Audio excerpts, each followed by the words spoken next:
Hi friends, it has been on my mind to make a video about September 11th, and I wasn't sure exactly how it was going to flesh itself out, but I wanted to make a video, and I have the privilege of being alive when this took place, and I think that sears it into my heart in a way that keeps it relevant and prevalent to me, and I think that we need to have that preserved. I think that this is a very important moment in history that we can't sort of forget the implications of it and what it meant and the story that is there.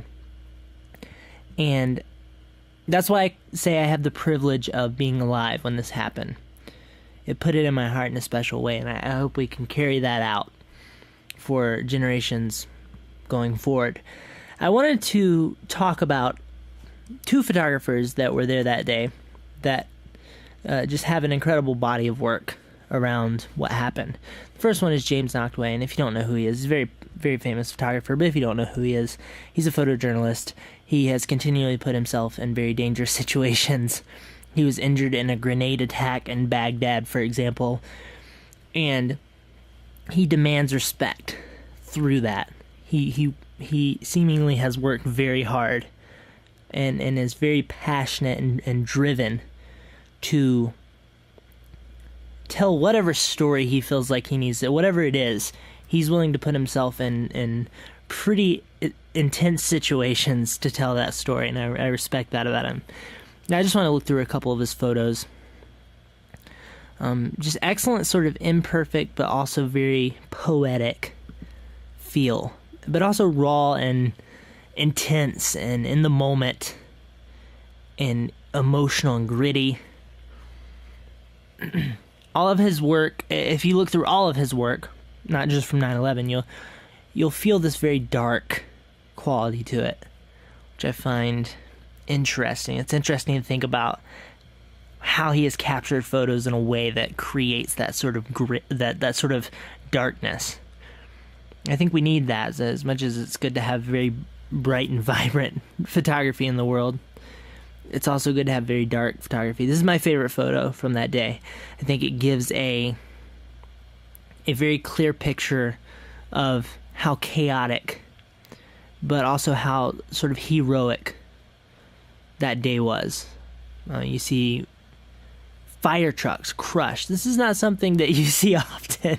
Fire trucks crushed under a building that has fallen.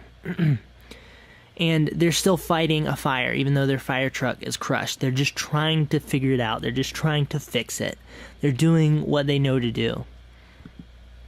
I think that photo sums up that day in a very special way.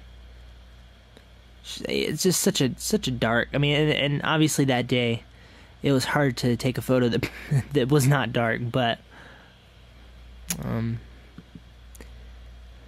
it's incredible. I mean, and the fact that his ability to capture compelling compositions within the chaos of what was going on shows his skill level and the level of practice he's had in things that have gone in the past. He has an interesting way of breaking a lot of rules when he takes photos, but in a very spectacular way. Excellent expressions. I mean,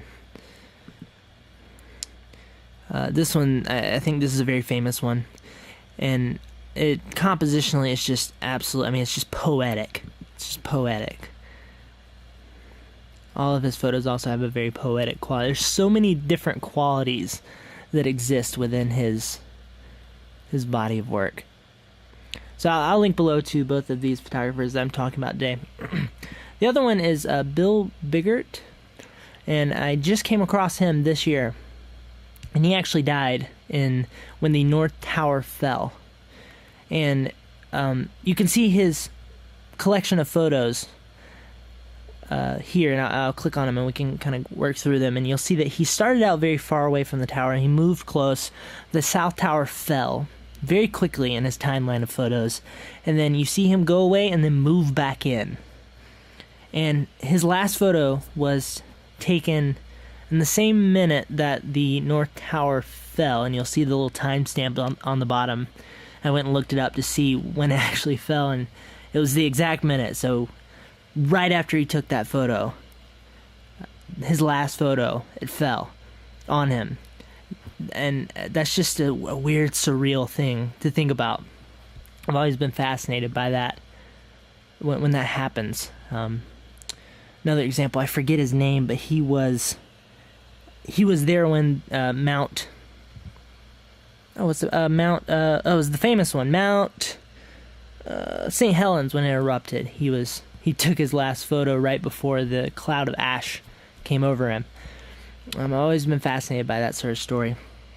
But I'll just read this really quick so you can get an idea about what happened. It was a beautiful day in New York. Go away. It was a beautiful day in New York. The morning was calm, or the morning calm was broken by a passing taxi driver who yelled out that a plane had hit the World Trade Center. Bill ran home, grabbed 3 cameras, 2 film, 1 digital, and began heading towards the World Trade Center, walking and shooting as he went. He moved quickly downtown towards the smoke and flames. As his pictures indicate, Bill was eventually shooting straight up at the burning buildings. He was not far from the first tower when it fell. I think my computer's telling me I need to stop recording. I think that's what's happening here. I'll do this quickly. After being overtaken by the dust cloud, he photographed the devastation all around him. Wendy, his wife, reached Bill on his cell phone shortly after the tower first fell. I'm going to sort out my space problem, because I have a feeling that might become a bigger problem in a second. I'll be right back. Okay, I sorted that out for maybe a short period of time. As his pictures indicate, Bill was eventually shooting straight up at the burning buildings. He was not far from the first tower when it fell.